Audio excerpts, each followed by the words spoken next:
These next stories are a collection of experiences from a single, very active paranormal location.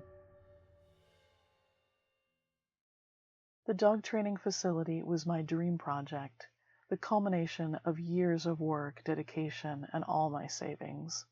Situated in a refurbished barn outside of downtown, the building was a relic of what used to be a massive family farm. What used to be decaying lumber was now thick concrete walls and industrial steel beams. A sprawling space that was perfect for training dogs, and I was thrilled to have found it. But from the moment I moved in, there was something off. The first experience. The first incident happened on a cold, drizzly evening, only weeks after opening. I was waiting for a late client to arrive, my last lesson of the day. I was huddled in the small office tucked away at the back of the building. The room is cozy with a desk and a few chairs, one of which was a big easy chair, and I like to relax in it between lessons, especially on chilly nights like this. A single window looked out onto the darkened parking lot, so I could see headlights when my client arrived with her loud beagle, Murray.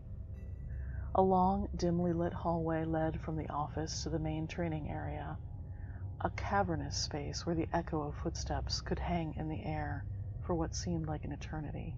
As I sat in the big recliner catching up on emails, I was interrupted by a sudden flicker of movement in the corner of my eye. My heart skipped a beat, and I snapped my head up to look through the open office door into the hallway, where I saw the unmistakable flash of someone walking past the doorway. Just a glimpse of a figure, a dark shape that seemed to move with purpose. A chill crawled down my spine. I knew I was alone in the building. Not only did I keep the training room door locked between lessons, but I would have heard Murray barking as he entered the building like always. I stood up, the wooden legs of the chair scraping the floor as I moved, the sound loud in the unnerving silence. Slowly, I stepped into the hallway, my footsteps light, and my breath coming in shallow, quick bursts. But the hallway was empty. The main training area, too, was void of any sign of life. There was no one there. I felt a prickle of fear rise at the back of my neck, an instinctual feeling that I was being watched. Silence was oppressive, wrapping around me like a suffocating blanket. My eyes scanned the shadows, every corner, every crevice, searching for something I hoped I wouldn't find. But there was nothing. Just the quiet hum of the fluorescent lights above, and the faint scent of wet dog that still hung in the air from the last lesson. I hurried back to the office, locking the door behind me and checking it twice, my hands trembling. I tried to focus on my work, but my thoughts kept drifting back to that moment, that flash of movement, that figure that couldn't have been there. I sat there behind the locked office door until I saw the flash of headlights from the window and heard Murray barking as they walked from their car to the training room door. That night, I kept Murray's owner chatting as I locked up and walked out with her. I didn't have any desire to stay there alone after she left. The second experience, my dog's behavior. After that night, I started bringing my own dog to work with me every day. She was trained in protection work and was my constant companion, and often helped me when I needed a calm dog during lessons. She was a model of obedience and discipline, her senses finely tuned to detect any threat. But she was getting older, and having her deal with chaotic dog behavior on a daily basis was a big ask. At the old place where I rented training space, she would hang out in my office and rest while I created lesson notes. But in this new building, my building, something had changed. She would position herself in front of my desk, facing the office doorway, her ears pricked, her eyes locked on the hallway beyond. It was an unnerving stance. one of quiet vigilance. At first, I thought it was just a quirk, maybe her way of getting used to the new space. But then she began to growl, a low, rumbling sound that seemed to vibrate in her chest, a sound she never made anywhere else. Her growls were directed at nothing, at empty air. I would look up from my work to see her standing there, muscles tense, her eyes fixed on something I couldn't see. I would call her name, try to distract her, but her focus was intense. She only did this in the training building, never at home, never in any of the other places where I used to train her. It was as if she sensed something was there, something dangerous. There were times when the tension in the room was palpable, a heavy weight that pressed down on us, and I would have to physically move my dog from her position between me and the office door to heel beside me.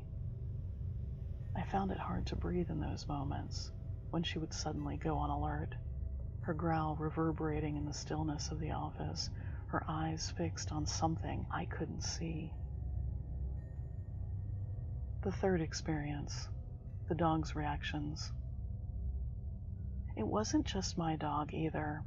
Other dogs I trained started reacting strangely. During sessions, there would be moments when they would all stop what they were doing. During lessons, there would be moments when they would all stop what they were doing, their ears perking up, their eyes following some invisible movement across the room. Their heads would turn in unison, tracking something that none of the people could see. One of the owners made a joke to break the tension about the barn being haunted, and everyone laughed nervously until the dogs stopped staring and returned to their wiggly, normal behavior. One night, during a particularly tense session, a young, confident German Shepherd suddenly froze at the end of her owner's leash, her eyes wide and terrified. She whimpered softly, her body trembling, and then, without warning, she peed herself, something she'd never done before. The other dogs, who were usually playful and energetic, remained eerily quiet, their eyes fixed in the same direction of the shepherd's. If my dog was in her crate during these moments, she would react violently, lunging at the crate door, barking and snarling with a ferocity that scared even me. She would throw herself against the door, her teeth bared, her eyes wild with fear and aggression. It was as if she were trying to protect me and everyone else from whatever it was that only the dogs could see. I learned to move away from the area where the dog's focus would lock, unable to shake the feeling that something was standing there, watching, waiting. The air would grow colder, and my skin would prickle with the sensation of being too close to someone who wasn't supposed to be there. The feeling was so intense, so overwhelming, that I couldn't stay in the room for long. I would make excuses to have us all step out of the building, to take a break, anything to get away from that suffocating presence. As soon as we were outside, the dogs were just fine. My own dog would do her business and then go right back to face the training building door and watch. The fourth and most recent experience. One late afternoon between lessons, I found myself alone with my dog in the building. The last client had just left, and I had a brief moment to catch my breath before the next dog and handler were due to arrive. I sat at my desk, my dog lying at my feet, her head resting on her paws, dozing quietly. The building was silent, and I tried to shake off that uncomfortable feeling of being alone there and just focus on my paperwork. Suddenly, a sound echoed from the training room, a low, deep noise that froze the blood in my veins. It wasn't like anything I had heard before, a mixture of a deep growl and gasping. My heart pounded in my chest as I strained to listen, hoping it was something outside. But the parking lot was empty, and the noise continued, growing louder and more intense. My dog's head shot up, her body tense. She growled a deep, menacing sound that I'd come to dread. Before I could react, she bolted out of the office, her barking echoing off the walls as she charged down the hallway and out into the training room. I jumped up, adrenaline coursing through my veins as I followed her, my heart pounding so hard I could feel it in my throat.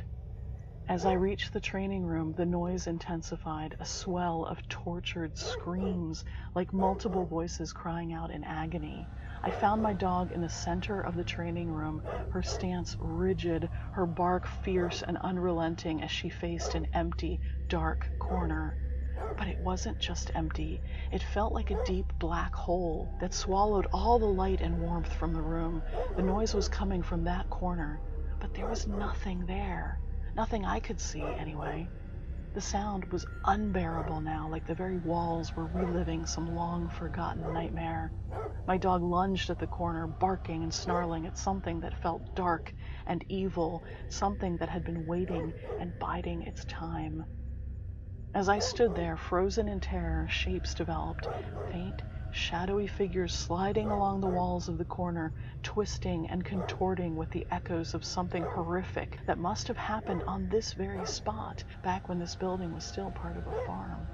The screams grew louder, piercing my ears, making it impossible to think, but I forced myself to move, to grab my dog by the collar and drag her away from that corner. She resisted at first, still growling and snapping at the empty air, but gave in to me, allowing me to pull her back into the hallway, all the way back to the office, and I slammed the door shut behind us and locked the door. The moment we were back in the office, the noise stopped. The silence was deafening as my dog stayed on high alert, pacing back and forth in front of the door, panting hard. Once I could process what had just happened, I knew, without a doubt, that I had just experienced something beyond the natural, something tied to the history of this place. Who knows what horrors had happened in that old barn, unwilling to be forgotten by time. I know I can't stay here, not after this. When my client arrived shortly after, blissfully unaware of what had just unfolded, I went through the motions, training the dog, giving instructions, but my mind was elsewhere, thinking of how quickly I could sell this place. It's been 3 weeks. The weird experiences have continued. I've avoided evening clients, and sadly, the building's on the market. I can't dread going to work and do my job well, and I can't keep putting people and their dogs in danger of whatever is in this building. And the worst part was I knew deep down that it was only getting worse. My dream workspace is now filled with something evil I can't explain. I just hope it doesn't follow me.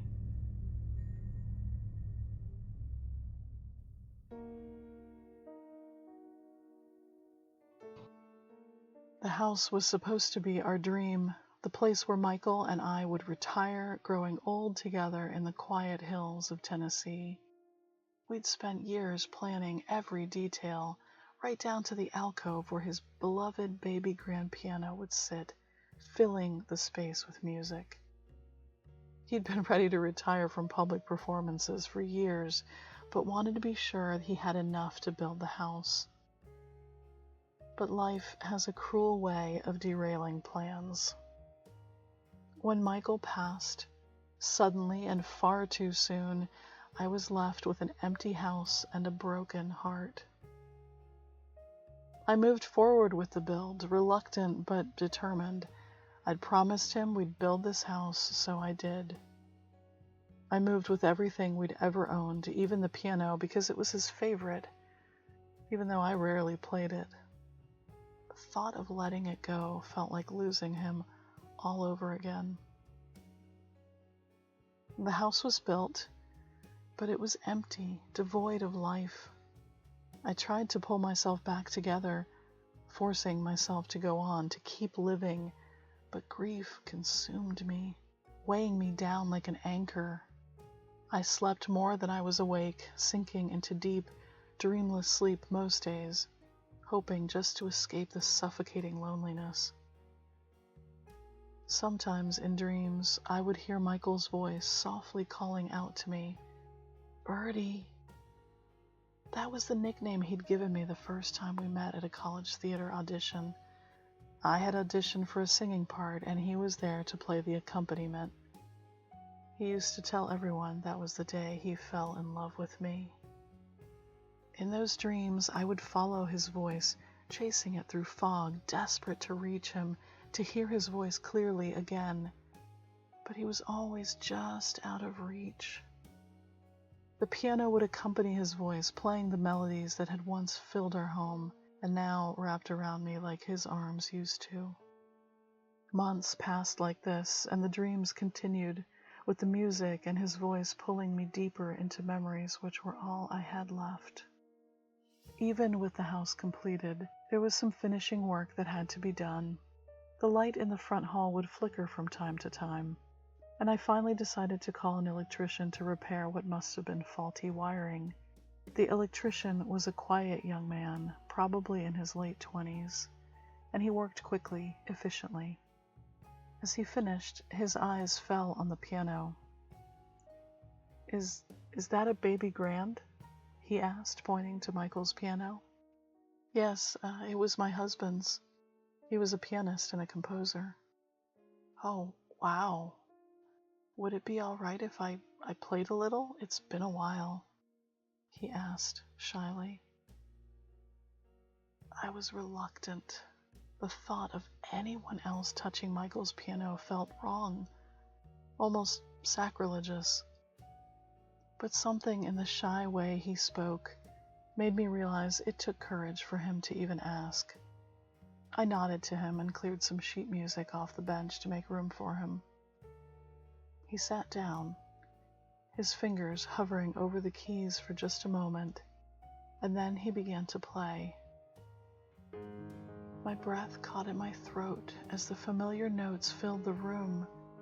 It was one of Michael's songs, a piece I knew well, but one Michael had never published. I stood there frozen as the music swirled around me, tears welling up in my eyes, and I felt my legs begin to buckle beneath me. The young man played flawlessly, as if the song was an extension of his soul. When he finished, he turned to me, confidently, his eyes soft and kind, and in Michael's voice, his exact voice, the cadence, the intonation, he said, "It's okay, Bertie, I've always been here with you." And then he winked, just like Michael used to when he wanted to lighten the mood. I collapsed onto the couch, the room spinning around me. My heart raced, pounding in my chest, as if it might burst from the confusion and the fear flooding my mind. The young man stood up, seemingly unaware of the storm he just created. He walked quietly towards the door, and as he reached it, he turned back, his voice his own again, casual, unremarkable. "Thanks, ma'am. Have a great day," he said, as if nothing strange had happened. And then he was gone, leaving me alone in the silence, with nothing but the lingering echo of Michael's voice. I sat there staring at the piano, waiting, hoping to hear him again. But there was nothing, just the empty house and the oppressive weight of grief settling back over me. I pulled my legs onto the couch and stared blankly at the empty house until the light by the door flickered again. That's when I knew for sure Michael was here in our new home, watching over me and waiting. If you like these stories, this is the place for you. I cover scary stories about ghosts, cryptids, paranormal events, and disturbing, creepy human encounters. My Etsy store is open if you'd like to support me there. The link's in the description. Thanks for watching, and see you next week.